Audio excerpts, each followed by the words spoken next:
Se me fue poniendo triste, Andrés, de René del Risco Bermúdez.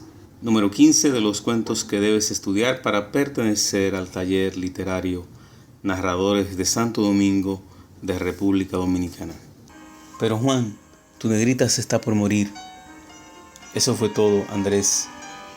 Yo me le quedé mirando los ojos que se le ponían de vidrio de botella de malta, así de quemados y oscuros.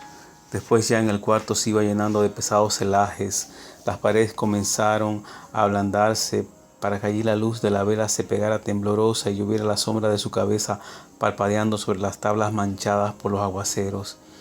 Ella no dijo una palabra más, sino que hizo como si mirara las vigas del techo y las gotas de sudor se le quedaron en la frente como si por dentro le estuvieran hirviendo los pensamientos, los recuerdos, las tristezas de tanta vida de apuros y maltrato.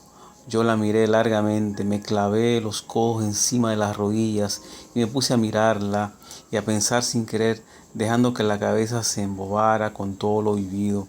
Con esos largos días nuestros que los malos espíritus no se cansaron de enredar desde aquella tarde en que pedí a la negrita que se viniera conmigo. Y ella apareció en el vano de esa puerta, trayendo una funda con su ropa y enseñando una sonrisa suave, que no era casi una sonrisa, sino ese gesto dulce que tienen algunas santas de las que sacan en procesión ciertos domingos por el pueblo. Yo me quedé mirándola y recordando cosas. La vi cruzar la habitación, yéndose a sentar debajo de la ventana por donde se metía el aire húmedo del río y el apagado chasquido de las aguas en los pilotillos del muelle. Allí se quedó entre lejana y resignada, como si todavía no se diera cuenta de que en esa casa a la que acababa de entrar su presencia nos estaba obligando a compartirlo todo, el silencio, el espacio, el tiempo, todo. Cuando regresé con los plátanos para la cena, ella aún se miraba las manos juntas sobre las rodillas y encajaba los tacos de los zapatos en el barrote de la silla verde. Tuve entonces que ponerle la mano en el hombro y decirle confianzudamente: es usted la mujer en el anafe de carbón y hay 3 huevos en el guardacomidas.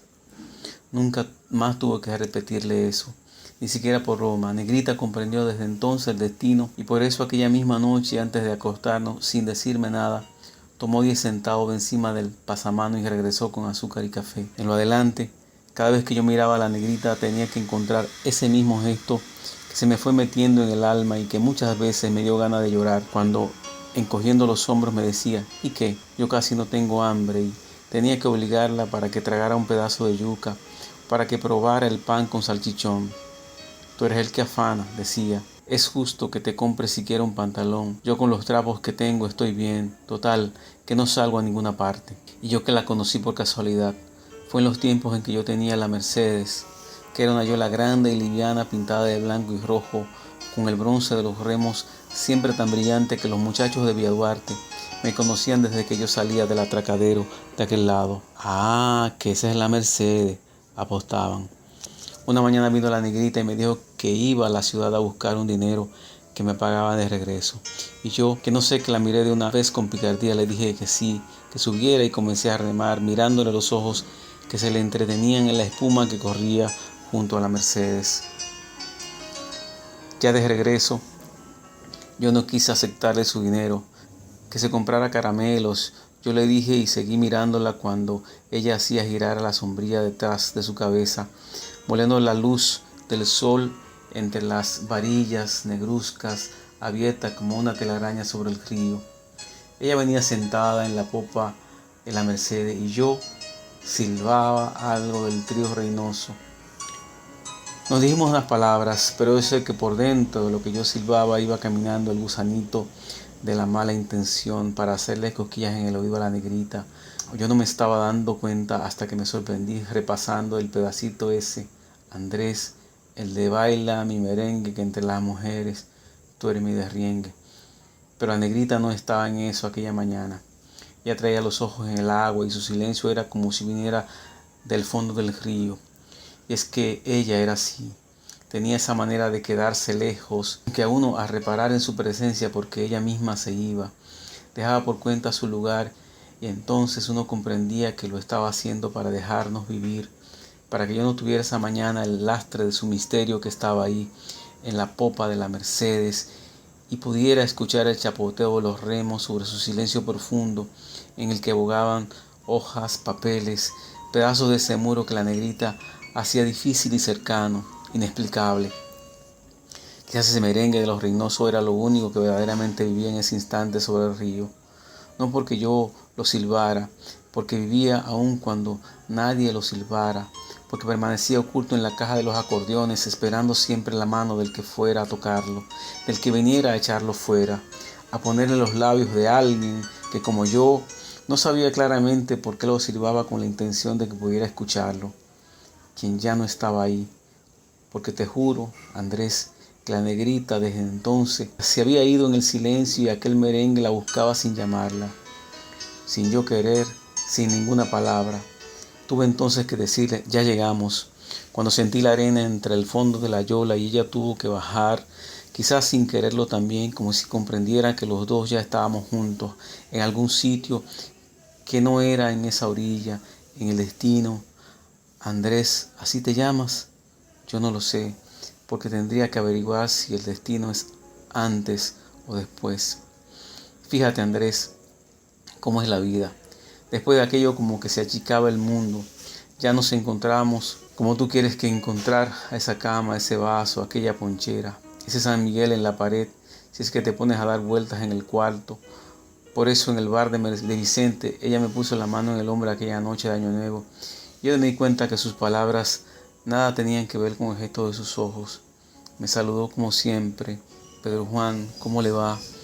Pero su mirada estaba lejana, como si no me viera en este mundo, sino en otro mundo en el que yo no hacía nada con aquel trago de jacas en las manos, porque dejaba ese trago, yo le hablaría riendo y ya caminaríamos hacia un lado del bar, ya bailaríamos cerca de la joyonera, y eso era lo que importaba en sus ojos, el que estaba dentro y lejos de mí, el que ya estaba con ella en algún sitio mientras la negrita reía con su vestido de flores. Yo le soltaba y le daba vueltas para que los muchachos aplaudieran con el fuego del ron en los ojos, mirando las caderas y mi mano que rodaba a veces sobre su espalda mojada. Tal vez fue esa noche cuando mejor lo comprendimos los dos. Por eso cuando Candito trató de echarle el brazo, ella se dejó caer sobre mi hombro y yo seguía hablándole como si nada, a la cara arrugada del ñato, que del otro lado de la mesa hacía por entenderme entre los humos de la borrachera, achicando los ojos y repitiendo como hipnotizado, así es, así es, así es. Yo recuerdo cada fecha, Andrés, porque las cosas iban sucediendo de manera que no podían evitarse. Era como si te leyeran la taza y te dijeran que vas a hacer un viaje y después tú, en medio de ese viaje, pensaras que cuando te leyeron la taza te lo avisaron. Solo que a nosotros nadie nos anunciaba nada, sino que sucedían las cosas a ellas solas, pero sucedía así, como suceden cosas que se anuncian, que se dicen antes y que nadie puede evitar después que ellas se han dicho en una taza o lo han dicho las barajas. Y a nosotros, Andrés, nos pasaban las cosas así mismo. Después de aquella noche de Año Nuevo en el bar de Vicente, con Candito y el ñato, ya yo sabía que la negrita y yo éramos peces de un mismo chinchorro. Por eso, cuando al atardecer del 5 de enero la vi bajar por la escalera del puente viejo, le dije al señor vestido de blanco que me perdonara, pero que yo tenía el viaje comprometido. Y justo cuando se apagó la última nube sobre el malecón, comenzaron a brillar los palores de los carros sobre el puente. Yo había amarrado a la Mercedes a un piloncito del muelle y subíamos a la cuesta de la calle Tarazana. La negrita hablando de los hijos de su hermana Carmen, que ya no creían en los reyes, y yo diciéndole que no importaba que le compráramos una muñeca y ese trompo, porque en el fondo todos los niños les gusta jugar, aunque no les importa el Día de Reyes. Te cuento eso para que veas por qué me acuerdo de las fechas, por qué cuando regresamos a la ciudad, justamente pasando bajo la puerta de San Diego, la negrita hizo como si quisiera tragarse el cielo por la nariz. Echó la cara hacia atrás, cerró los ojos y respiró muy hondo, que yo oí su respiración creyendo que llorara o algo así. La vi pegada a las piedras, entreabriendo ahora los ojos y diciéndome que esa soledad le había hecho sentirse de repente feliz, y me tocó el hombro con su mano extendida. La verdad, en aquel momento, Andrés, todo parecía haberse detenido. Solo faltaba que yo me la acercara como lo hice, con la boca abierta, y me le apretara ahí entre las piernas, sintiendo que ella se me amarraba con sus muslos diciéndome que me quería y que ella sabía bien que esto tenía que pasar porque algo se lo estaba diciendo en el oído desde hacía mucho tiempo, y yo diciéndole que sí, que yo también lo sabía, que por eso, cuando la vi bajar esa tarde por la escalera del puente viejo, le dije al hombre que tenía el viaje comprometido, y entonces recordé cuando se apagó la última nube sobre el malecón y vi los carros con los faroles encendidos en el puente, y me le pegué bien fuerte a la negrita, bien adentro. Así me estuve hasta que comenzaron a ladrar los perros por esas calles que bajan del Alcázar. Yo me retiraba un poco a cerrarme el pantalón mientras ella se agachaba a recoger los paquetes con la muñeca y el trompo. Y te digo que todo esto pasaba como si estuviera escrito, como si fuera algo que se cumpliera según estaba dispuesto, porque ni ella ni yo, te lo aseguro, hicimos nunca lo más mínimo por llegar a nada, y ella mucho menos que yo, que por lo menos dejaba que las cosas fueran pasando. Pero la negrita, ni siquiera eso, porque ella insistía en negarse a la realidad y solo actuaba así como si fuera en un sueño, como si fuera sonámbula. Así como cerró los ojos aquella noche bajando por San Diego cuando empezó a sentirse sola. Lo hizo siempre igual, en el mismo bar cuando Candito quiso echarle el brazo en la popa de la Mercedes, cuando se quedaba callada y ausente en la playa de Isabela, cuando algún sábado por la tarde nos fuimos río arriba mirando los barrios en la orilla. Siempre lo hizo igual, así dejándonos hacer, desprendiéndonos de ahí, de su lugar, dejando espacio al misterio que nos empujaba, que nos separaba de los demás y nos juntaba inevitablemente. Por eso llegó el día en que los dos creímos que ya todo estaba decidido, y así, sin pensarlo, como si me lo hubieran ordenado, le pedí a la negrita que se viniera conmigo a esta casa que tú sabes que estuvo siempre sola, porque yo no había tenido nunca antes a nadie en quien confiar, hasta el punto de creer que su compañía podía hacerme sentir mejor. Y como te conté, esa misma tarde ella se apareció en el vano de esa puerta con la sonrisa suya, que no era casi sonrisa, sino una manera de parecerse a las santas que hay en la iglesia de Villa Carmen. Yo le di ahí como me está pareciendo verla ahora mismo. Ahí es parada la negrita, llenando desde entonces esta casa con ese gesto de gente buena que tenía y que hacía que uno le quisiera sin decírselo, porque hasta eso creía uno que podía avergonzarla. Desde entonces, ese día, Andrés, desde esa tarde, todo fue tan triste y tan duro que solo la buena voluntad de la negrita pudo darle confianza a uno para llevarlo con resignación y con un poco de fe hasta el día de hoy, en que te estoy contando todo esto, pensando en que lo único que me da valor para hacerlo todavía es ese recuerdo de ella, de esa sombra de ella ahí en el vano de la puerta como el primer día, su cabeza ahí en la pared, sus pies ahí en los barrotes de la silla, el recuerdo de su voz que se deja correr a veces desde el patio, los celajes de su imagen que cruzan todavía por delante de la cama y viene a sentarse aquí, a mi lado, sin hablar. Nuestra vida fue dura, Andrés.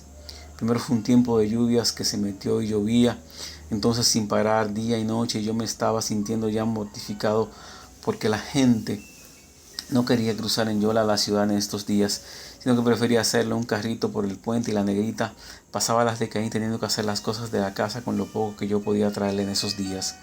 25 centavos unas veces, 40 otras y así. Entonces fue que vino el ciclón ese. Inés, ya tú no estabas aquí para ese tiempo. Comenzaron a decir por el radio que venía a cruzar por Macorís y que se iba a llevar a la capital. Como yo conozco lo que le gusta alarmar a la gente que habla por la radio, le dije a ella que no se apurara, que eso no venía para acá, que los ciclones se van a morir por Barahona o se meten por Haití. Pero cuando a media mañana volví a la casa, ella me esperó con los ojos muy grandes, diciéndome que en el ventorrillo de Doña Pura le enseñaron un listín con un mapa que tenía una flecha diciendo por dónde venía Inés, y que a las 8 de la noche esto no se iba a entender. Yo le dije que lo mejor era comprarse algo para no pasarlo así. Le pregunté si tenía suficiente gas para la lámpara. Volvimos a la casa con plátanos y café y una botella de gas. La negrita empezó a tapar con periódicos viejos todos los huecos de las paredes. Ya a las 4 de la tarde la gente por aquí se había puesto a creerle demasiado a los de la radio, y fue entonces cuando llegó una guaguita de la Defensa Civil. vociferando que no se salvaría nadie dentro de sus casas, que las inundaciones nos arrastrarían inevitablemente porque la fuerza del ciclón era terrible y había que trasladarse a un refugio que había más arriba del puente en una escuela. Te repito que yo nunca le he creído a esas gentes que vociferan cosas, Andrés, como si quisieran meter miedo. Y por eso me le encaré a la negrita cuando quiso meterme en la romería que se armó, entre una cantidad de tontos que empezaron a irse de sus casas solo con los que llevaban encima. Y le dije que no, que ni siquiera le haría caso a la orden de la comandancia de llevar las yolas un poco más arriba, que eso no pasaría por aquí. Y me di mucha pena después cuando la vi llorosa, temblando de miedo en un rincón. Y me puse a contarle que cuando San Zenón fue otra cosa, que ahora no pasaría lo mismo porque la gente lo que tenía que hacer era no salir a la calle a emborracharse, que yo no iba a aconsejarle lo malo para ella. Ya la tenía convencida cuando al oscurecer se presentó un camión de guardias que llegaban a las casas golpeando con los fusiles en las puertas y diciendo improperios porque el gobierno nos quería hacer un favor y estos muertos de hambre estaban de mal agradecidos. Y así fue como nos fueron obligando a todos los que estábamos en nuestras casas a subir a los camiones. Estaba lloviendo muy fuerte, Andrés. Yo recuerdo que cuando cargué a la negrita y la debía agarrarse de las baranas, me liberé a recoger las colchonetas que ella había dejado en el suelo. Fue entonces cuando oí como un resbalón de una vez, un golpe seco. Cuando vino a gritar ya estaba yo agarrándola y veía su cara rota, llenándose de sangre que le corrían con la fuerza de las lluvias por el pecho y los brazos. La negrita me miraba con unos ojos desesperados debajo de la herida gruesa como un labio. Me caí, Pedro Juan, me dijo, y yo le puse mi camisa apretada en su frente, ya caminando el camión porque los guardias dijeron que ya en el refugio se ocuparían de ella, los que tenían que ver con eso. No te voy a contar lo que pasamos esa vez en aquel edificio con las ventanas rotas por donde se metía todo el aguacero y el viento y donde había un solo escalón para sentarse la negrita con su dolor de cabeza y su fiebre a tomar un trago de café caliente que yo le había conseguido. Nos pasamos la noche pegados a la pared, oyendo la lluvia y la gritería de los niños porque el ciclón no vino esa vez. Desde entonces ya sentía esos dolores de cabeza que le quitaban el sueño muchas veces, pero ella me lo ocultaba, me decía que no le dolía, que para qué comprar calmantes si con 5 centavos se podía traer salsa de tomate y azúcar. Pero yo la sorprendía de vez en cuando apretándose la sien con los puños o aquí acostada de cara a la pared, corrigiéndose los dientes de tanto aguantar el dolor. Yo sé que tú me dirás que exagero, pero te aseguro que ya para entonces yo presentía todo. Era como si yo lo había tenido en algún sitio, que los de nosotros no se quedaba así nada más. Pero tú vas a decir que yo exagero seguramente. Pues la verdad, Andrés, es que todo vino tan mal que solo para algo mejor pudo haber sido. ¿Te imaginas ahora por qué vendí la Mercedes? ¿Sabes cuántas radiografías le hicieron a la negrita con 80 pesos? Total, que como quiera hubiera tenido que salir de esa yola porque desde el día en que el hijo de Anjito se le ocurrió ponerle motor y techo a la suya, la gente no se subió más a una yola corriente. Entonces fue que vino la protesta de los que teníamos dinero para comprar un motor y nos estábamos muriendo de hambre y por eso es que ahora se turnan las de motor un día y otros días las de sin motor. Pero como quiera ya no es lo mismo, Andrés. No fue lo mismo. La gravedad de la negrita vino precisamente cuando yo trabajaba todos los días en el río porque ya había aparecido la yola de motor. Yo sé que tal vez dando más dinero hubiera podido salvar a la negrita. Yo no sé, pero quizás, solo que después que un hombre se ha pasado la vida cruzando por encima de este río, ¿cómo diablos encontrar un chele en la tierra? No sea haciendo lo mal hecho, Andrés. Yo no hice lo mal hecho, ni la negrita hubiera vivido un minuto de más por un dinero sucio. Por eso te digo que no exagero. Eso tenía que pasar para que fuera mejor, porque lo nuestro no se quedaba así, porque era como si lo hubieran dicho las barajas. Y se me fue poniendo triste, Andrés. Los ojos se le fueron perdiendo entre las fiebres y a la negrita no veía ni escuchaba nada, sino que vivía con un panal de avispas bravas en la cabeza, con una bulla que la tenía aturdida y sudaba. Se le perdían las manos en la cama. Ahí andan sus manos, Andrés, la sombra de sus manos sola, y se callaba encogida como un pájaro muerto. Yo cerré la ventana, Andrés, para que la luz no le asustara más, para que se quedara aquí sobre las sábanas con un montón de oscuridad, para que siguiéramos ella y yo lo que habíamos empezado sin saber y que no podía terminar. No te exagero. La negrita se me fue poniendo triste. Ya no sonrió otra vez, ni dijo nada, ni se movió jamás, hasta aquella noche, con la luz de la vela temblando en la pared, con un silencio parecido a este, se volvió hacia mí con la más dolorosa dulzura. Pedro Juan, tu negrita se está por morir. Eso fue todo, Andrés. Yo me le quedé mirando, la miré largamente, me puse a mirarla y a pensar sin querer, dejando que la cabeza se embobara con todo lo vivido. Ahora te he llamado a ti, Andrés, porque siento que esto ya va a seguir. Necesito a alguien que me guíe. Nadie mejor que tú, que tanto me quisiste, que me conociste tanto como yo a ti, porque estuvimos juntos desde aquellos días en que braceábamos desnudos en el río, cuando el viejo payano nos enseñaba a remar y a achicar la yola con un jarro. Por eso te he llamado, Andrés, porque crecimos juntos y no crecimos y nos hicimos hombres en esta vida, llevando gente de un lado al otro, navegando esta misma agua, cruzando este mismo río.